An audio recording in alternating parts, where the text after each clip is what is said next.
Well,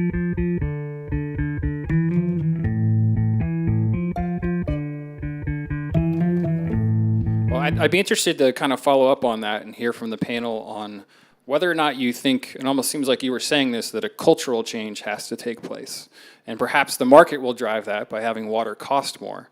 But right now in Texas, 30% of our residential use goes to outdoor watering, primarily our lawns.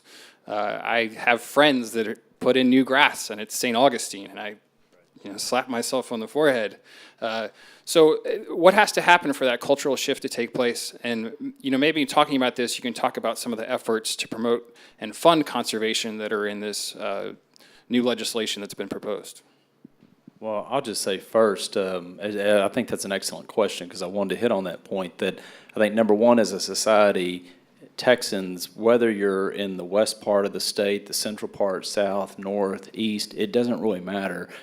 The day is upon us to where we have to truly appreciate what it means to have conservation and in our homes and in our yards and particularly. And I was thinking of the situation where I got up this morning after I helped get my kids off to school and drive up here, and I noticed that one of my neighbors, they had their sprinkler system go off last night. And it reminded me of a few years ago, actually several years ago, when I got up early in the morning to go to our family farm because I knew we had a whole lot of work to do because there was a little thing called Tropical Storm Allison that had come through, and it parked itself over the Houston area, the Katy area. When I looked at my range gauge as I was driving away, it was overflowing.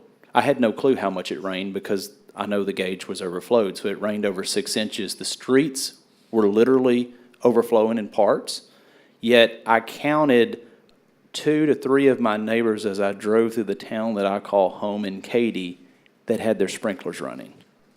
Their sprinklers are running. And we just had at least over 6 inches of rain. It doesn't make sense.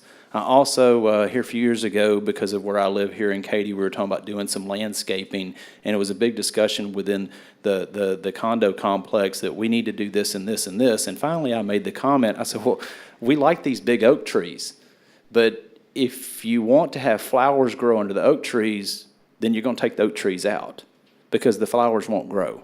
They're not going to compete. And part of that means that we have to understand as a society that part of that conservation, it's in agriculture, it's in industry, it's in business, but it's also in our residential. And I'll make one other quick real comment, and I usually refer to Katy because I call that home, so it's easy to talk about the bad things about our practice instead of reflecting that off onto others. When we were in the middle of the drought a couple years ago, at the peak of it, I went in to talk to my city administrator, and I could tell he looked a little hustled, and I said, what have you been doing? He said, I've been putting up voluntary restriction requests up in different businesses asking people to restrict their water use. And I asked the dreaded question, are we going to have mandatory? Oh, we don't want to do that. I don't want to deal with all the backlash. And understandably so, but as I was having a conversation earlier today, it's also a way for revenue making for cities. And it's almost ironic that the time when you need to conserve the most is the biggest revenue generator. And I don't mean that as a comment against cities, but I mean, my point is the fundamental philosophical dynamic is absolutely turned upside down. And we have to wow, I feel like we were just spoken to. That makes me feel good. And Aggie said something that really was profound that we had the light shifting in here. So please take note to what Senator Glenn Hager just said. Did y'all hear me out there? We have to. I felt like I was going to get struck down. Aggies in a room full of Longhorns that are able to throw beer bottles. Yeah, but as an Aggie, I've been in a few, well, I won't say where I've been, but I know to always stand by the exit, and I see an exit over here too.